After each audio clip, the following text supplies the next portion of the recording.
미국의 독립선언서. 로버트 메이너드 허친슨은 시카고대 총장을 지낸 미국의 교육 철학자로 실용 중심의 근대 교육을 비판하며 인간 정신의 성장과 교양 교육을 중시했습니다. 허친슨은 당시 미국 교육이 너무 직업 중심적이고 실용 기술 위주로 변했다고 비판했습니다. 그는 이런 말로 철학을 요약했죠. 교육은 직업을 위한 것이 아니라 인간으로서 사는 법을 배우는 것이다. 그래서 그는 고전을 통해 인간과 사회, 도덕, 진리, 자유의 문제를 깊이 탐구해야 한다고 주장했습니다. 즉, 고전을 통한 위대한 대화를 통해 지혜를 쌓아야 한다는 것입니다. 그가 교양 교육을 위해 반드시 읽어야 하는 위대한 고전 시리즈 중 첫 번째인 미국의 독립선언서부터 소개합니다. 먼저 미국의 독립선언 배경을 살펴보자면 이렇습니다. 17세기 초 영국은 북아메리카 동부 해안에 13개 식민지를 세웠어요. 이 식민지들은 처음에는 영국의 통치 아래 자치권을 누리며 비교적 평화롭게 성장했습니다. 그러나 시간이 지나며 영국 본국과의 정치적 경제적 갈등이 점점 심해집니다. 본격적인 갈등은 7년 전쟁 이후의 갈등입니다. 영국은 프랑스와의 7년 전쟁에서 승리했지만 막대한 전쟁 빚을 지게 되었어요. 그 비용을 충당하기 위해 영국 정부는 식민지에 새로운 세금과 규제를 부과하기 시작했습니다. 예를 들어 인쇄물에 세금을 부과하는 인지세법, 영국 동인도 회사의 차 독점 판매를 허용하는 차법 등을 부과하자 식민지 사람들은 반발하며 대표 없는 과세는 부당하다라고 주장했어요. 즉, 의회에 식민지 대표가 없는데 세금을 내라는 건 부당하다는 것입니다. 1773년 식민지인들이 영국의 차 독점에 반발해 보스턴 항구에서 차를 바다에 던져버린 사건이 일어났습니다. 이것이 보스턴 차 사건입니다. 이 사건으로 영국은 보스턴항을 봉쇄하고 군을 파견하며 강경 대응했죠. 이로써 갈등은 불만 수준을 넘어 분리 독립 논의로 발전했습니다. 식민지 대표들이 모여 영국 정부의 조치에 공동 대응하기 위해 제1-2차 대륙회의를 열고 1776년 7월 4일 토머스 제퍼슨이 초안을 작성하고 존 애덤스, 벤저민 프랭클린 등이 참여해 완성한 독립선언서가 채택됩니다. 다음은 독립선언서의 전문입니다. 인류사의 여정에 있어서 어느 집단이 그들과 연계된 정치적 결합을 해체하고 세상의 여러 정치 권력들 사이에서 자연법과 자연신법이 부여한 독립적이고 동등한 위상을 정립할 필요성이 발생하였다면 그 불가피한 이유를 온 천하에 천명하여 의견을 구하는 것이 인류에 대한 도리일 것입니다. 우리는 다음을 자명한 진리라고 믿습니다. 모든 인간은 평등하게 태어났다. 그리고 그들은 창조주로부터 확고한 불가침의 권리를 부여받았다. 그 권리의 일부가 생명, 자유, 그리고 행복 추구의 권리이다. 이러한 권리를 담보하기 위하여 인간 사회의 정부가 구성되었으며 그 정부의 정당한 권력은 시민의 동의로부터 발생한다. 어떠한 정부라도 이러한 목표에 해악이 된다면 그것을 개혁하거나 타파하여 새로운 정부를 수립하고 그러한 원칙에 기초하여 그들의 안전과 행복을 가장 충실히 구현할 수 있는 권력을 조직하는 일도 바로 시민의 권리이다. 오랫동안 있었던 정부를 가볍고 일시적인 이유로 교체하는 것은 실로 신중하지 못한 일입니다.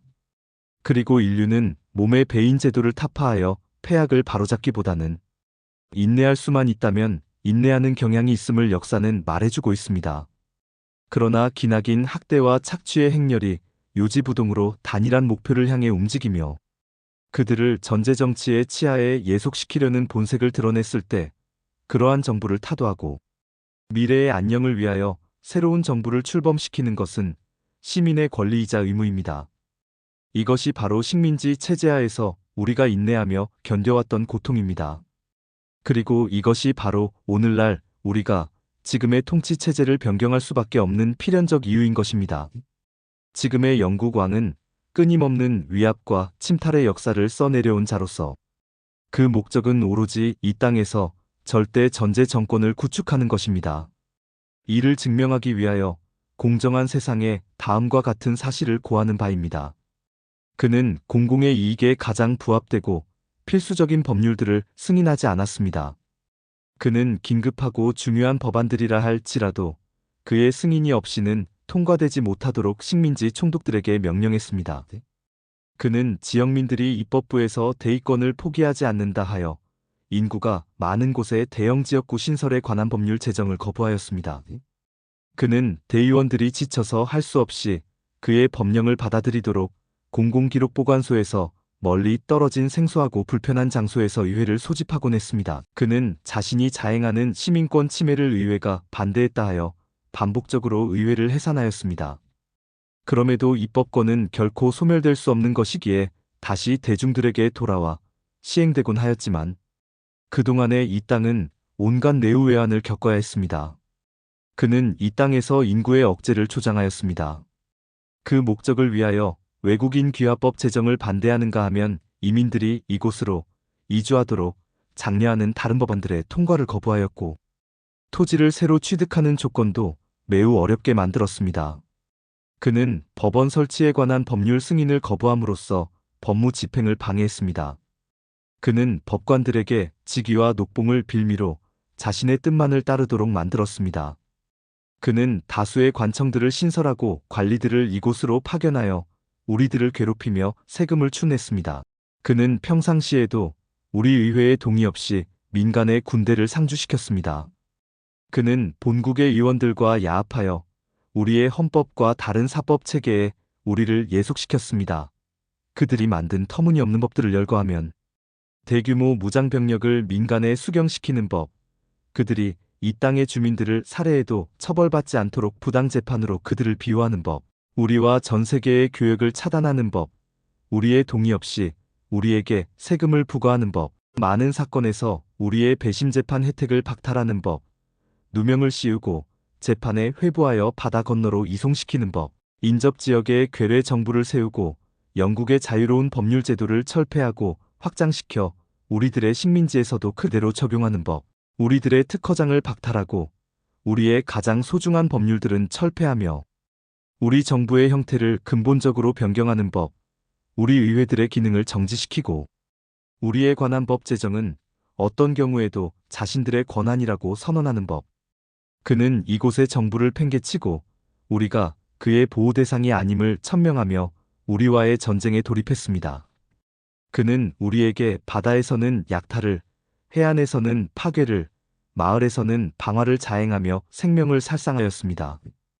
그는 이 순간에도 살상과 파괴와 폭력이라는 과업을 완수하기 위하여 대규모의 외국인 용병을 파병하여 가장 야만스러운 시대도 그 유래를 찾기 힘든 그리고 문명국의 왕에게는 걸맞지 않는 잔인함과 거짓으로 무장한 채 그 행군을 시작하였습니다. 그는 우리 시민들을 공회상에서 납포하여 그들의 모국에 대적하여 무기를 들도록 강요함으로써 친구와 형제들을 죽이거나 또는 그들의 손에 쓰러지게 하였습니다. 그는 우리 내부의 자중질환을 부추겼으며 나이와 성별과 상황에 개의치 않는 사륙을 전쟁의 수칙으로 삼는 무자비한 인디언 야만족들을 우리 주민에게 끌어들였습니다. 이러한 박해가 있을 때마다 우리는 가장 정중한 표현으로 시정해 줄 것을 탄원하였습니다. 우리의 거듭된 탄원은 거듭된 모욕으로 돌아올 뿐이었습니다. 모든 행실이 이렇게 폭군으로 규정될 수 있는 성격을 가진 군주는 자유시민의 통치자로서 적합하지 않습니다. 우리는 영국에 있는 동포들에게도 부족함 없는 정성을 기울였습니다. 우리는 그들의 의회가 우리에게 부당한 통치권을 확대하려는 시도를 그들에게 수시로 알리곤 했습니다. 우리는 그들에게 이곳에서의 이주와 정착 상황을 하소연해왔습니다. 우리는 그들의 인간적 정의감과 해량에 호소하였으며 그들과 우리의 혈연적 유대에 의거하여 우리의 결속과 교류를 필연적으로 파탄시킬 이와 같은 침탈은 그들과 무관하다고 주장해 줄 것을 간청하였습니다. 그들 역시 정의와 혈연의 목소리를 외면하였습니다. 그러므로 우리는 어쩔 수 없이 해야 할 일을 하지 않을 수 없습니다. 그것은 바로 그들과의 분리를 선포하고 여느 나라 사람들과 마찬가지로 그들을 전시에는 적으로 대하고 평시에는 친구로 대우하는 것입니다. 따라서 우리 아메리카 합중국 내 각국의 대의원들은 전체 회의를 갖고 우리의 의도가 의롭게 이행될 수 있도록 이 세상 최고의 심판자께 간청하오며 선량한 식민지 연합시민들의 이름과 권위로서 엄숙히 발표하고 선언하는 바입니다.